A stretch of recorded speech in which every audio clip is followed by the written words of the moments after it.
And welcome, brothers, sisters, working class heroes. This is The Rick Smith Show. Thanks so much for being here, back live and in the studio.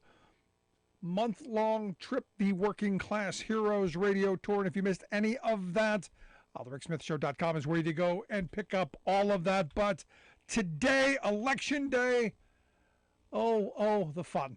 The fun, the entertainment that... You got to find something positive out of this. Because, look, we already know what's going to happen. Republicans are going to whine and complain that where they lose, that the election was stolen, but in places that they win, worked perfectly to plan. Yes, it's that kind of situation. Because, after all, they believe they should win every election. And, look, I'll be honest.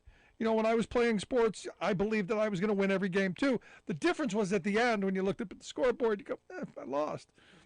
Mad, angry, worked harder next time, but shook hands, congratulated the other side, and moved on. That no longer the GOP. We're going to find out what kind of a country we are, though. We're going to see if voters are going to come out, especially in my state of Pennsylvania. Hopefully they will speak with a unifying voice that will move us in a more positive direction, or we're going to end up, the conspiracy theories that I'm already envisioning coming out. As on election night, I had someone tell me that Doug Mastriano is going to win as governor of Pennsylvania, and even if he doesn't, we're going to win. And I don't know what that means. But a couple of things possible tonight. And we're going to find out. Is this going to be Rovember, as we were told it's going to be? Are the women folk going to be angry? Going to come out and vote? They've registered. Is this going to be a Kansas kind of moment, where the polls are way off? I mean, they were way off in Kansas. Is this going to be that moment where women come out and say, you know what, we demand our rights? Or is this going to be one of those things where, we're just going to whimper through? So potentially, one of three different scenarios is going to happen, work its way out. We know. Either going to be the classic tsunami that you see like we saw in 94, the Gingrich Revolution, 2006 when Bush got whacked, or 2010 when the Tea Party folk all came out and crazy folk like. We're going to see that, where even the closest of races are going to tip towards the Republicans, and you're going to pick up seats in places that they never even imagined. Is that going to happen? Will we see a 40-seat House swing? I don't think so, but we'll see. Is it going to be kind of, just a wave kind of thing, a little wave, not the red tsunami, not the red beating that the right is fantasizing over. But, they're going to pick up the close races and maybe a surprise here or there, which is kind of more of where my thinking is. Or is it going to be, small advantage for Republicans? They're going to, things are going to break for Republicans in some fashion. We're going to see how it plays out as we count the votes. Now, we're in my state of Pennsylvania. You already know the votes will not be counted this evening. It's going to take a couple of days because we have this weird little thing that we do here, like not counting the mail-in ballots until the polls close, which seems kind of dumb to me, but it's what we do. So the theory, the thought, what's been told to me is that the belief is that Mastriano will be ahead at the end of the night, much like happened in 2020 with Trump, who was way ahead, I think 600,000 votes ahead on election night. But then they counted all the ballots, the ones that people mailed in, and he then lost. Well, they learned the lesson. They're not going to allow that to happen, is what's been explained to me. They're going to come out forcefully and demand that they win. Like a child, slamming their feet on the ground. So it's going to be interesting to see. Now, this election, I'm hoping there'll be something that comes out of it, because in our tour and the places that we went and the folks that we talked to, the economy, jobs, infrastructure, those were the important things. None of the divisive stuff. But the other theme, the big one, the future of democracy in this country, the future of this wonderful experiment of self-governance, whether we're going to respect what comes out of the ballot box. And I don't know how we're going to break, because there are so many election deniers running for office. There are so many of them. And I'm assuming, again, courts are going to be full, because we are so divided. And I keep coming back to this moment of, we have got to be talking to each other and moving on a set of policies. Because look, the economy, everyone overwhelmingly, the economy. You look at the two parties. The Republicans have done everything in their foolhardy best to make it harder for working people to get ahead. Now, them's the facts, folks. Tax cuts for the wealthy, tax cuts for big corporations, and, well, nothing for the working class.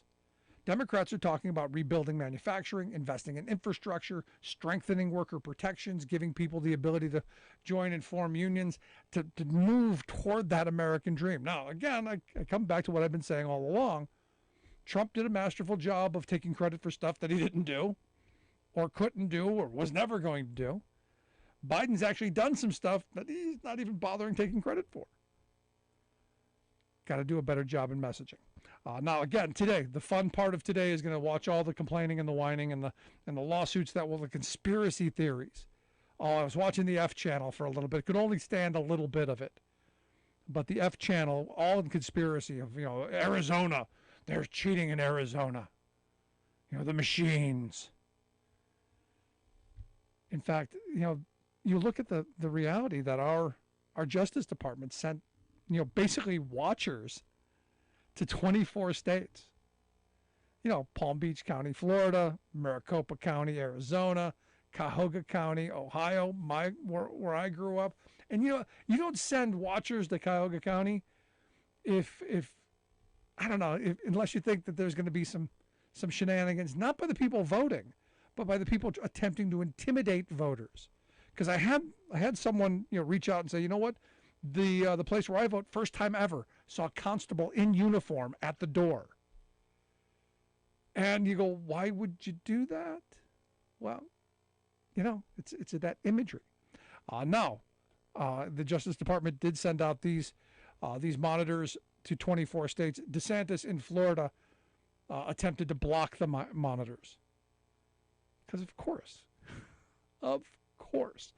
Now, here in Pennsylvania also, I got to throw this out there, polls were closed at 8, except in Luzerne County, where those will be open until 10 p.m. Evidently, some of the machines ran out of paper. I don't know how you do that. Could be a good sign, though, for Democrats, because generally when more people vote, Democrats do a little bit better. We will see. But I guess a number of the polling locations ran out of paper. Again, don't know how that happens. But tonight, going to be watching some of the key races right here in my home right now, Pennsylvania. The two big ones, Senate and governor. I'm feeling a little bit confident about the governor's race. I know Mastriano is going to want to declare victory tonight, and I know my Mastriano fan friends, they want to grab the mantle and hold on to it, but I don't think the votes are going to be there in big numbers. I'm expecting it about a 5% win for Shapiro, which I think is going to hold. I'm not so confident on John Fetterman. I'm hoping the folks come out and vote. But I want to hear your thoughts. Email me, Rick at thericksmithshow.com, or give us a call, 1-866-416-RICK, 1-866-416-7425. Going to take a quick break. Right back with J.D. Scholten. He is a candidate out in Iowa in the 1st House District out there for their state house. We met him along the Working Class Heroes Tour. Quick break. Right back with JD.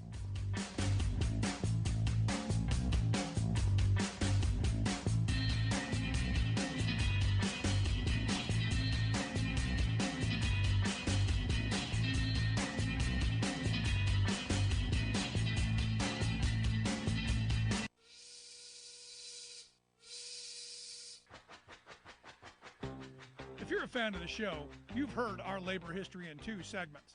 and you can hear them on the radio pretty much anywhere in the U.S. Labor history has never been more important than it is right now. So here's what we'd like you to do. Tell a teacher. Tell a teacher that labor history is important and that they can get digestible 2-minute lessons that are absolutely free. Free to download, free to use, free to share. Tell a teacher to go to thericksmithshow.com/history and help us put labor back where it belongs, in the classroom. You know, generations of American workers fought, bled, and died to build the American way of life. It's our job to keep their stories alive. Go tell a teacher that we're here to help them do just that. Find us at thericksmithshow.com/history today.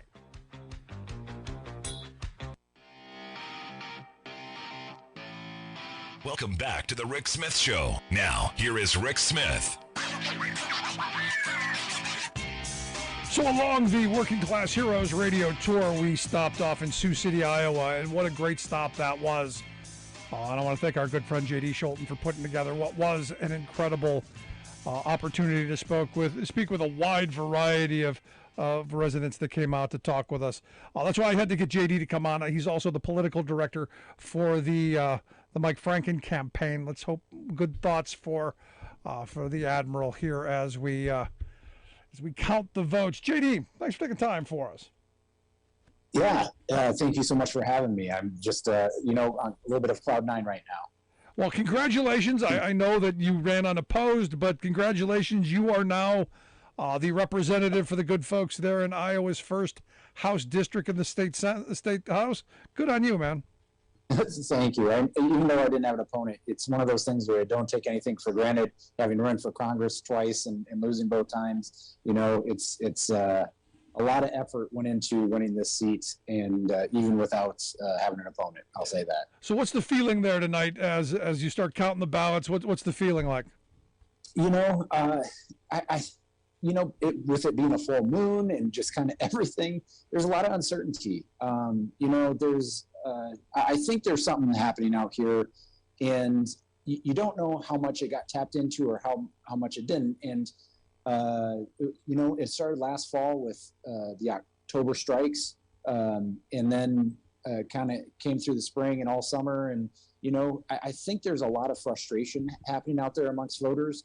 And I think there's a lot of voters who are up for grabs. And so I know as part of the Franken campaign, we did all we could to try to connect with folks and bring them on board. I hope we were good enough for that. And I just, coming out of this, I think there's so much opportunity to be a Democrat as a reformer. And that's what some of the things I plan to do at the State House. And hopefully other folks can jump on board. What's the message coming out of this, do you think? I mean, I know we haven't seen the outcome, but, I've been saying for some time, and we talked about this extensively in Sioux City, that I think Democrats need to get back to the core issues of it's the economy, stupid, of bringing jobs back, of fighting for investments in infrastructure, and of course strengthening unions and organizing the workplace again. I mean, what I see on the ground is working class folks are struggling, and that's one thing where I don't think we could talk enough about, like inflation and corporate greed and monopolies and all that, because it all ties together, especially here when so much of our business is related to agribusiness and it's so concentrated. And so I'm 100% on board with that. Build that inclusive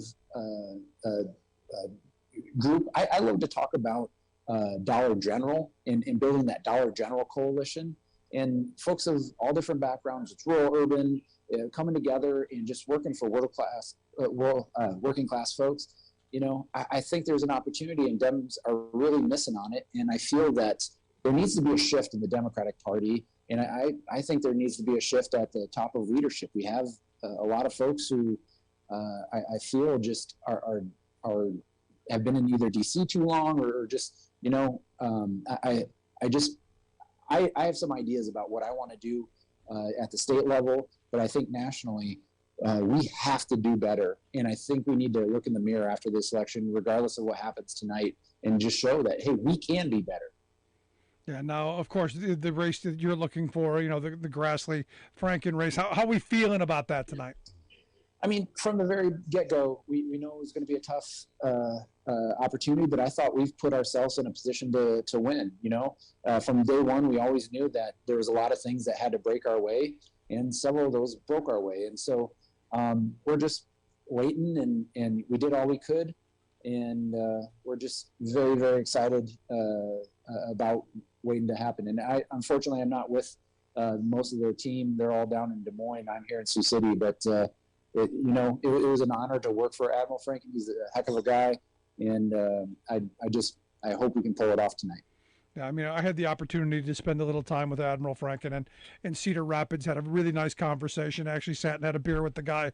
One of those things, hey, he's a guy I'd like to have a beer with. Yeah, he is, but he's the kind of guy I would like to have in the Senate as well. Absolutely. I saw just today about in agriculture monopoly, fertilizer, the four companies that control, or the top companies that control it, are manipulating the prices and hurting our farmers. It'd be great to have an actual senator who just doesn't talk about it, but actually takes on some of this. And so, I'm why didn't we hear enough of that? Why didn't we? Let me pose this as a question. Did we hear enough of what's causing the inflation during this election cycle? Because again, we keep coming back to the reality is it wasn't a switch in the Oval Office that Joe Biden flipped on and said, hey, we're going to have inflation. It's the corporate monopolies. It's these CEOs who have saw an opportunity to gouge us. It's what's going on in Ukraine. It's a lot of things, not flipping a switch in the Oval Office. I just I'm frustrated with the Democratic Party about not doing it enough, but that's one thing being an elected official now, that will give me opportunity to have more of a voice on this. And so I'm very much keeping this at the forefront of my message and everything, and I'm hoping other Democrats will too. Yeah, so outside, you've also got a governor's race going on, and we had the opportunity to spend a little time with Deidre DeGier. I thought she was fantastic. What are her chances this evening? They didn't. I wasn't part of that team, so I don't know the inner circles of it, but it was a tough race for them. I think Deidre is an amazing speaker. Regardless of what happens tonight, I really hope that she stays active, because I think she's a huge asset for the Democratic Party.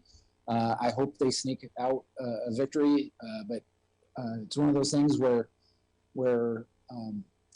just a lot of unknowns here in Iowa right now. Yeah, I mean, interestingly enough, we spent a lot of time in your state, and education was like front and foremost on everybody's mind, because it blows my mind. We have a Republican senator who's running against public education on the platform. I don't even know how that's even possible. Our state quarter is foundation in education. How is that even possible? And yet here we are, and the fact that Deidre isn't going to win in a landslide just absolutely blows my mind. Now, you had said something to me while we were in Sioux City that has been stuck with me. You said that right-wing talk radio basically radicalized your state. Is this not the place where Democrats have to put some shoulder into and reclaiming some of these rural areas and going back in and talking about messaging? Because look, progressive policies are extraordinarily popular. Even if progressives aren't, those policies, our policies are very popular. I mean, for 4 years running in Northwest Iowa, when I stopped at a diner or wherever, or a mechanic shop, and you just talk policy, everyone shakes their head, they nod their heads, and they're like, yes. And then they're like, are you a Democrat or Republican? You mentioned you're a Democrat, and all of a sudden their eyes change, or in their face change. That's where the brand is at. And so we got to capitalize on this moment where our policies are winning. Our policies are very popular, and yet the Democratic brand is hurt. I mean, we're seeing it in polling all across the nation. So there's polling that shows, as a Democrat, we think these Republicans are so radicalized. Well, the polling shows that most of America thinks both parties are radicalized. And so how do we come out of that? How do we improve our brand? And that's something that, there's only so much we can do in Iowa. And so much as a statewide candidate or what I could do as a state house candidate. But when the brand is so diminished, we have to figure out ways to do that. We have to figure out ways to win campaigns. The way that it's structured so much, very consultant heavy. You ask, like most of federal races, you ask the people, the candidates, they're talking to two major people, or two people mostly. One, it's consultants, and two, it's donors. The people who's missing are the regular folks, the voters. That's who we need to connect more. And the amount of money that we're raising online and everything, we absolutely have to change the way we're campaigning. Yeah, no, I'm right there with you.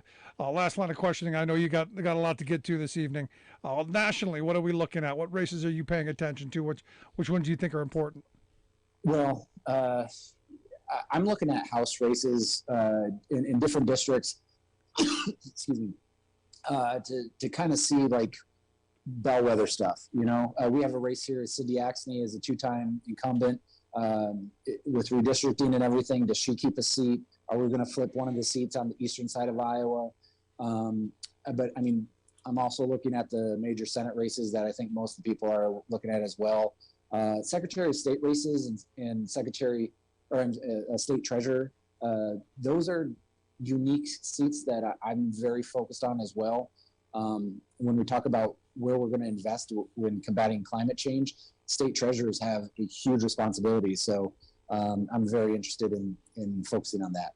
Yeah, it's interesting. The one thing that Trump, if you give him credit for anything, made us keenly aware of how important attorney generals are, secretaries of state, and other positions that most people didn't even know it existed. Right. We now know how important they are. Yep, exactly. So yeah. Anyhow, well, thank you so much for having me. Thank you for all you're doing, and keep it up, and happy to chat any other time. Good stuff, JD. Appreciate it. Good luck tonight. Thank you. Take care. Good stuff, JD Schulten. Look, at the end of this, the reality is people got to get out to vote in those places where you're still able to. And if you didn't vote today, tomorrow, no complaining. That's kind of my rule. If you didn't vote, you don't get to complain, because some of the results are coming in, and I'll be honest, I'm not all that happy. Ohio, JD Vance is up 50-49 there, with about 49% of the vote. So it's going to be a long night there. Here in Pennsylvania, with about 18%, John Fetterman's up 60-37. Let's hope that trend continues. Georgia, some good news out of Georgia, with about 67% of the vote. Raphael Warnock up over Herschel Walker, 51-47. Let's hope that continues in those directions. Still going to be a long night of counting the votes, a long night of well, hoping. I know there are some who are also praying. I want to hear your thoughts. Email me, rick@thericksmithshow.com, or give us a call, 1-866-416-RICK, 1-866-416-7425. You got a thought, you got a question, you got something on your mind. If there's a race that you're watching, there's a bunch of, I got like a whole list of seats that I'm looking at. As of now, though, however, it looks like the House, there have just been 3 seats flipped so far. So still, Dems haven't lost the House yet. Quick break. Right back. Stick around. Remember, if you miss any portion of the program, download the podcast. Wherever you get yours, you'll find ours. Back after this.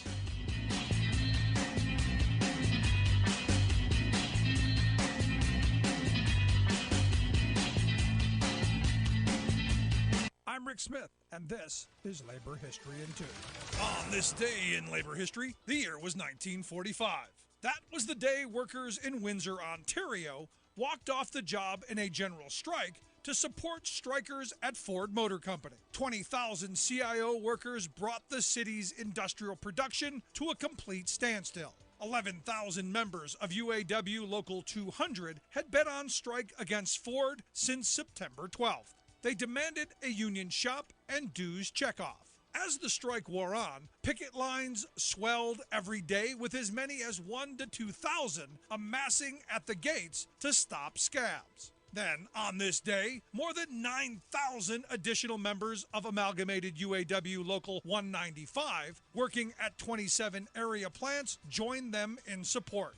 Thousands of picketers set up a blockade at Ford's riverfront plant that tied up the city's transit system. Sandwich Street was choked with cars, buses, and trucks. More than 1,000 cars were bumper to bumper in an endless traffic jam as strikers worked to prevent a police attack on the picket lines. The 2-mile blockade and general strike were in effect for 2 days until the government threatened to send in federal troops to aid provincial and Canadian police. Thousands continued to picket.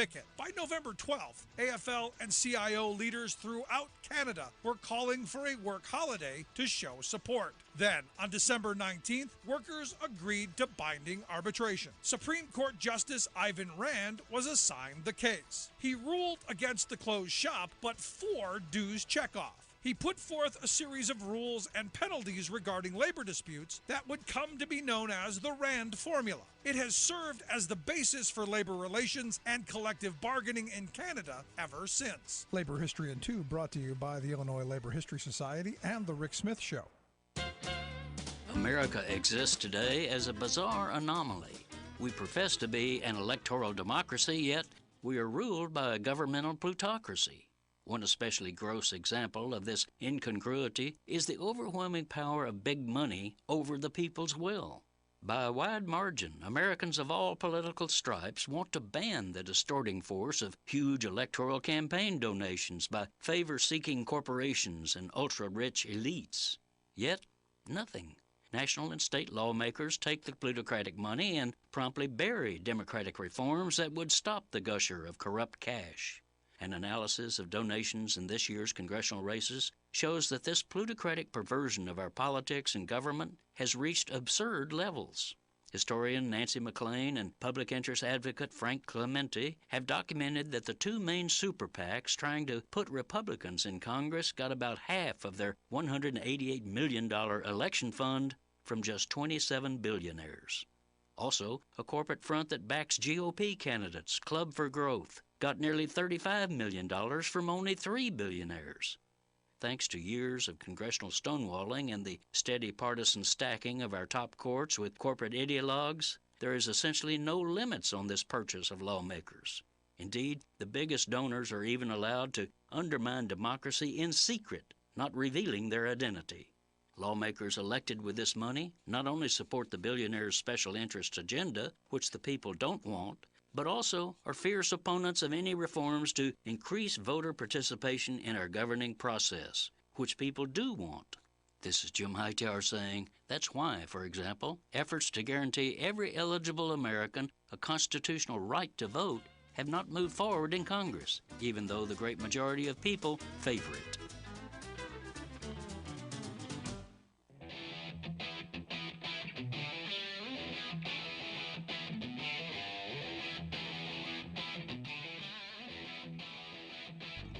Welcome back to the Rick Smith Show. Now, here is Rick Smith.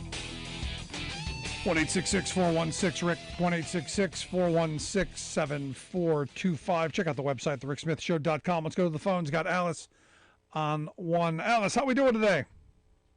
We're doing good. How about you? I am great. Did you vote today? Oh, you know I did. Of course. That was a dumb question. It was indeed. Remember, I'm the one who managed to talk my husband into voting after all these years, and he voted for the first time in 2020, so, which was one of the reasons why I was calling. He had signed up for the lifelong mail-in ballot thing. Right. Well, we never got one, okay? So it's like the second week of October, and I called our county election office, and I said, hey, my husband wants to know where his mail-in ballot is. Well, you'll have to fill out an application. I said, I'm going to tell you what. We filled one out for a lifelong ballot. We didn't get one. Well, you'll have to, so go online, fill this thing out, zip it off, to him that way. They finally send him a ballot. We no sooner got that ballot, and I helped him, fill it out to make sure that it's, everything's done correctly. Then, and I went through the caller log on the phone, 27 different times we got called by some conservative QAnon outlet against something against voter fraud, wanting to know, to talk to him, to know, did he request a mail-in ballot? So, like the first 3 or 4 times, we were polite. Right. And by the time we got to number 17 and upward, I'm going, you do realize, right? You already called here to the 27th time. I lost it. And I said to my husband, here's those crazy QAnon nuts calling to talk to you again. I mean, I got rude, and I handed him the phone, and he'd had enough. And he said, what the hell do you people want now? And they hung up on him, and they never called back. Well, maybe that's how you have to deal with them then. Oh, my gosh, it was just ridiculous. So today, I've told you our little county is, red as can be and whatnot. So when I went to vote today, I was speaking to some of the ladies, and 3 of them, of the poll workers, are Republicans. So I was telling them about it, and they said, well, that's just insane. And I said, it is, isn't it? I said, we need to do something about this. So it kind of filled me with a little bit of hope that they actually thought that it was crazy, too. Yeah. Well, good on you for voting, and good on you for getting your husband to vote and going through all of that. Yeah, it seems that those on the other side, it really is about intimidation. And did you feel that as an intimidation tactic that someone was watching? When they first called, how did you think of that? Let me ask that first. Well, when they called the first time, I just kind of rolled my eyes, and my husband just rolled his eyes too. And by the time we got into 4 or 5, he even said, "What the hell are they trying to do? Intimidate me?" I mean, that's an exact quote from him. And I said, I think that's it. I think that they feel that if they keep calling the mail-in voters, that maybe they won't decide to request a mail-in ballot anymore. Yeah, but you see, I guess this is where maybe I'm just different. But the more you push me, the more you attempt to intimidate me, now the more I'm going to want to vote. And I'm going to, maybe now I'm going to go and do it in person to be defiant. I don't know how I don't know how they think this is going to work out for them. I don't know. It's weird stuff. But any thoughts tonight? Any predictions for how things are going to turn out? Well, I am hopeful, and I don't know why. Well, I do know why. But it's a full moon. Okay. Well, you got to remember, we had a solar eclipse at 5:35 this morning, and on top of everything else, because for days I was going, "Oh, this is going to be an interesting one." Yeah. Yeah, I was told that was Mastriano's crew burning the mail-in ballots. It may have been, but one of my husband's predictions was Shapiro's going to get it. And he also is predicting that every Republican in the nation is going to be screaming voter fraud when they lose. Yeah, but you don't need a crystal ball for that. That's just right. a given. That's like taking a 2-year-old in the cereal aisle and telling them no cereal for you. Right. They're going to be jumping up and down, holding their breath. And but I am kind of filled with hope. I think that Shapiro will become the governor for PA, and I'm rather hopeful on Fetterman. And the only other thing I have to say is, if I would have seen the news one more time and had to listen to one of those stupid Republican ads, I was at the point that I had even gave up screaming, you liar at the TV. My husband was doing it, and I'm looking at him going, oh boy, I rubbed off really well. But hey, all we can do is hope. There you go. And vote. Alice, appreciate it. Great stuff. Bye-bye. That is the one good thing about, honestly, about Election Day being over. And look, I'm a political junkie. The one good thing is, these nonsense ads that are universal. Put in the name, and just these carbon copies of, if it's a black guy, be afraid. There's crime. If it's any other Democrat, it's socialism. Just these cookie cutter ads that you could put any. And when we were in Wisconsin, they were just horrible going after Mandela Barnes on the crime. Because there's a black man, and he might be doing something. Like walking down the street. It's crazy. And at some point, we've got to, as a society, and look, I've got conservative friends who go, the attack ads from both sides are just too much.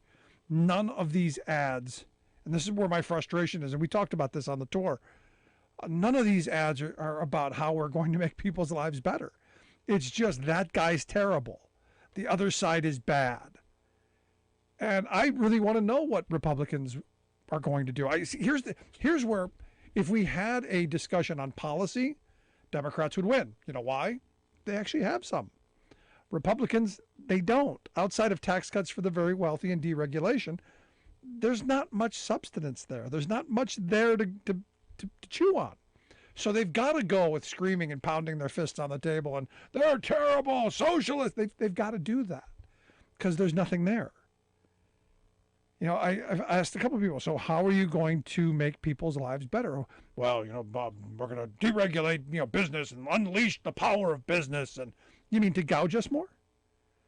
You're going to unleash the power of Wall Street to continue to consolidate corporate America into a handful of companies controlling industry so they can raise prices through the roof and cause inflation? Is that what you're telling me? That's the plan? And that's how you're going to deal with inflation? By making it worse. And the answer is yes. That's the plan. That's the grand goal. I mean, I look at the Wisconsin race, to me, is one of the most obscene. Because I look at someone like Ron Johnson, who is, I don't know how he's electable after his comments on the Oshkosh defense contract. I don't know how he's electable, by a working class when he says, you know what, we don't need those 1,000, 1,500 jobs that would have gone to Oshkosh, Wisconsin. We don't need those union jobs. No, we've got enough already. We have more than enough. I don't know how the working class of that state is going, wait a second, what are you talking about? We've got enough. You mean, good jobs with, good wages and health care and retirement security and job security? We've got enough of that? Where? I don't know how, given that, back in the old day, 10 years ago, you'd have said that was the end of you. Now he's probably going to win. He's probably going to remain the senator from Wisconsin who thinks that South Carolina, the anti-union South Carolina, should have the jobs that were intended for the workers of Wisconsin. It's beyond me. It's crazy.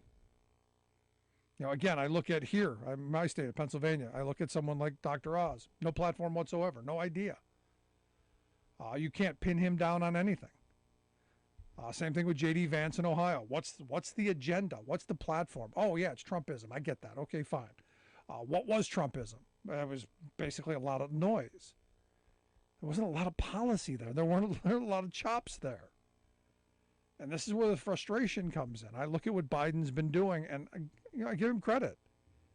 We're moving slowly away from neoliberalism and that conservative tax breaks and conservative, whatever corporate America wants. And we're actually talking about how we're going to rebuild our infrastructure. Something that, again, you go back to Obama. You remember the shovel-ready projects? It was the same thing back then. We're going to invest in infrastructure. Did we do it? No, nowhere near enough. And I was screaming back then. The American Society of Civil Engineers back then was saying we needed, a couple of $1 trillion invested in our infrastructure. And did it happen? No, it didn't happen. To where now we're about $4.8 trillion in the hole? Just to get to even?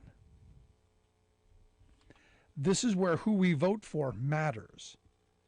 This is where who we put into positions of power. This is why that matters.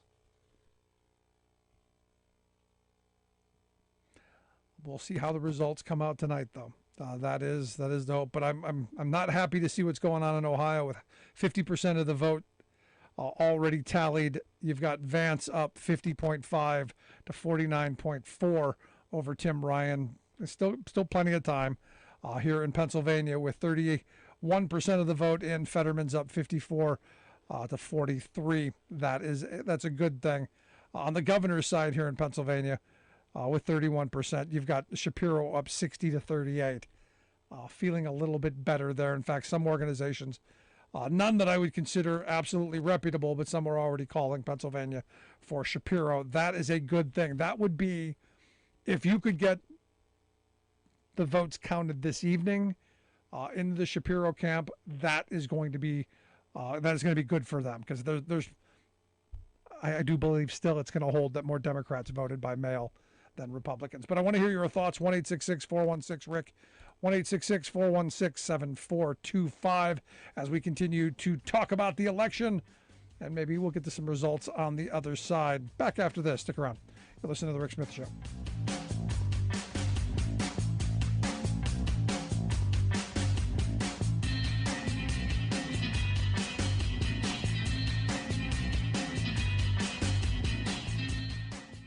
I'm Rick Smith, and this is Labor History in 2. On this day in labor history, the year was 1897.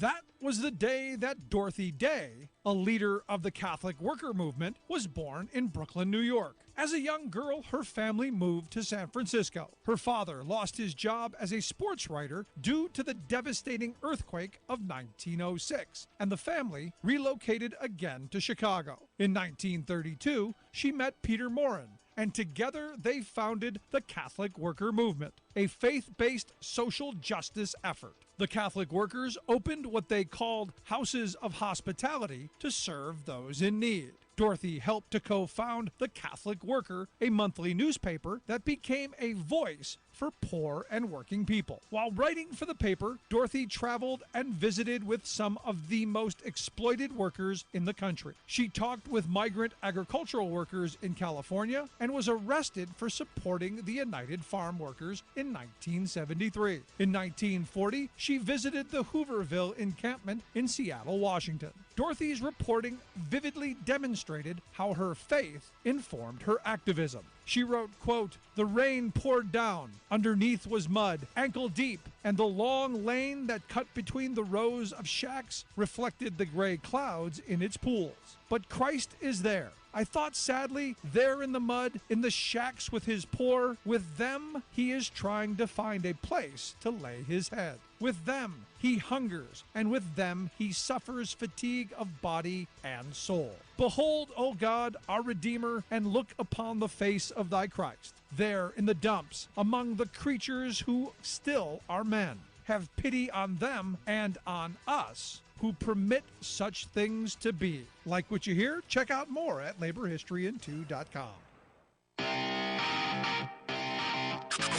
You're listening to The Rick Smith Show, where working people come to talk.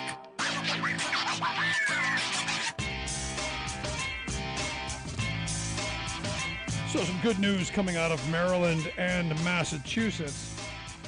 Democrats picked up 2 governor's mansions.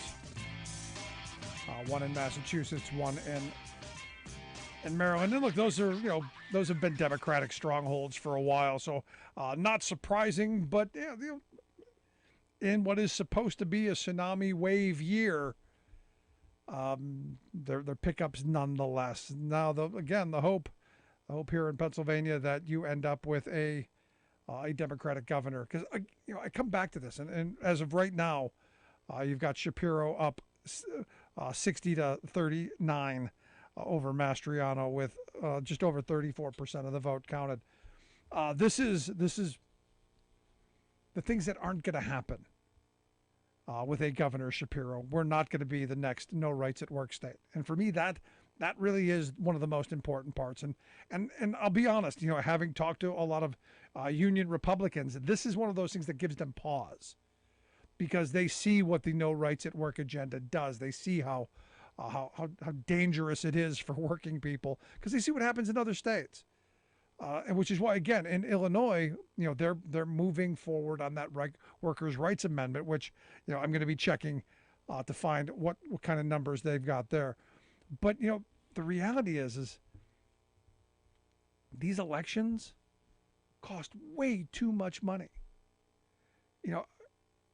I was looking at some of the numbers that were coming out on how much money has been spent on elections over the last the midterms over the last couple of years, and just this obscene amount of money that's being spent, post Citizens United. All of this is because of Citizens United and just unleashing this billionaire money onto our political front. And for instance, back in 2010 when you had the big Tea Party wave, the billionaire class spent about $32 million on the midterm. You go 4 years, the next 4 years, that 32 million jumps up to $232 million. By 2018, it goes up to 611 million. This right now is over 900 million, almost $1 billion. And it makes me think back to, as I've said before, something my grandfather always said: when the rich people are taking money out of their pockets to tell you what you should be doing, you should be spending $2 to do the opposite. Because what they're telling you is what's good for them, not good for you. So when I see this kind of spending, there's a point at which I think we really do have to recoil from this. Now, some good news coming out of Georgia as well, with 75% of the vote. Raphael Warnock, 49.2%. Herschel Walker, 48.9%. This is close. And it's, what is it? It's 7,000 votes at this point. And you go, how is this close? Given all of the things that we know about Herschel Walker. I mean, how are we in this moment where a guy comes out and says, you know what, hey, and proudly, I struggle from mental illness, so much so that my wife fears I'm going to murder her. How is it that guy is somebody we would consider to put into the Senate? Other than, maybe you hope that, and I gotta think this is the calculus, that he may do that with somebody in the Senate. I don't know. But I look at some of these people and I'm going, I don't know how you get this. I don't know how you get these extremes. Are we this country? Are we this divided? And again, I come back to the month we spent on the road talking with people, both Democrats and Republicans. When you talk about the issues, when you get away from the mainstream corporate-controlled for-profit media, when you get away from the outrage machine of the F Channel and all of their little sister organizations, when you get away from the stuff that's meant to make you angry, we agree. And this is where my mind has been for some time. Someone asked me, several months ago, doing what I do here on this program, do I feel like I'm doing something positive, or do I feel like I'm making things worse? And I said, the reality is I think what we do here is about moving an agenda that unites us and helps to rebuild the working class. Yeah, I'm very open and honest about that. My goal is always, the true north is always, how do we make people's lives better? And I've always said, the reality is I don't care if it's a Republican idea, a Democrat idea, a Green idea. If it's a good idea, we should be moving on it.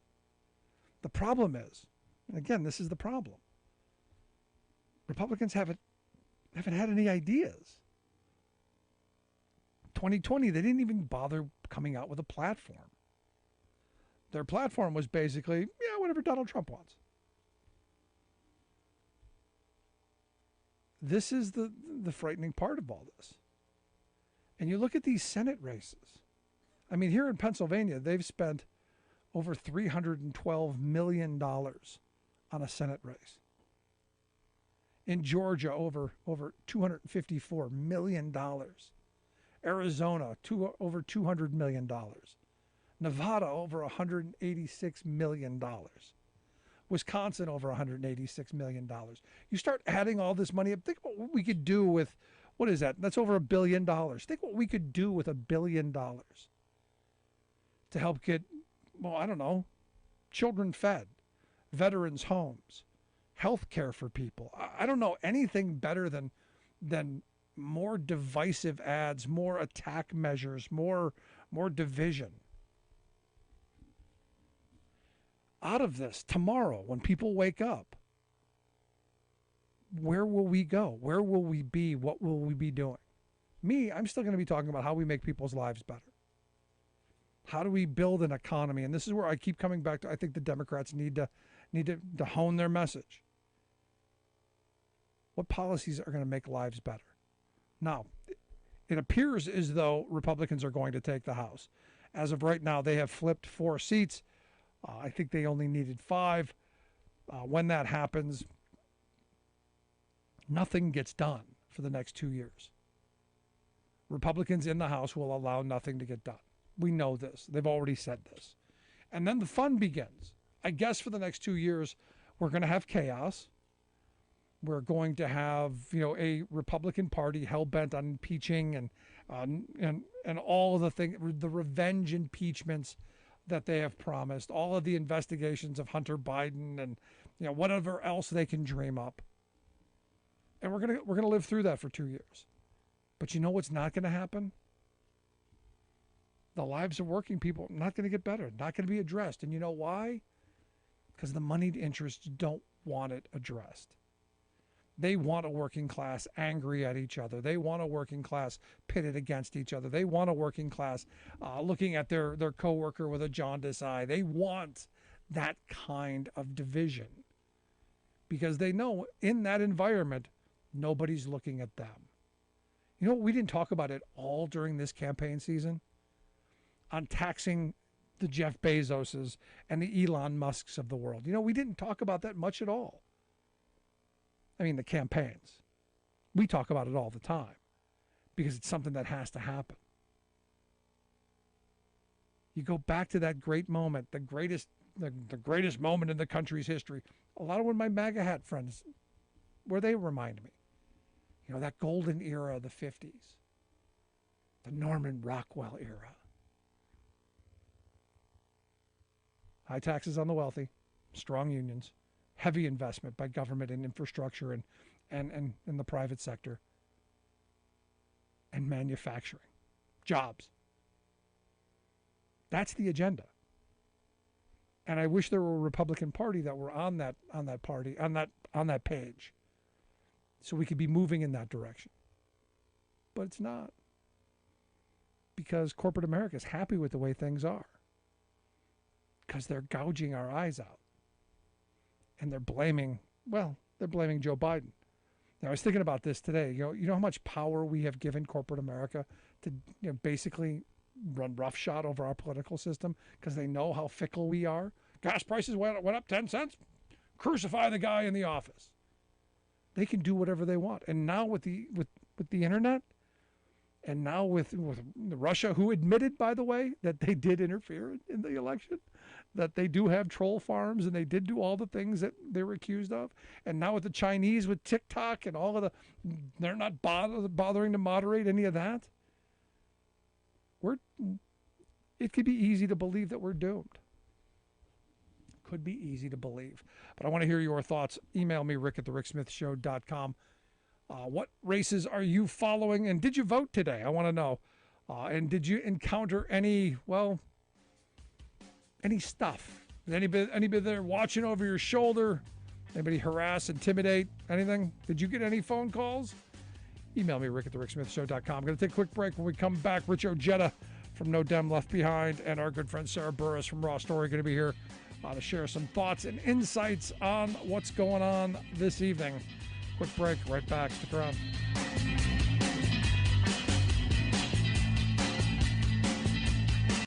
The clock is ticking. It's a big week for the planet as UN Climate Conference kicks off in Egypt.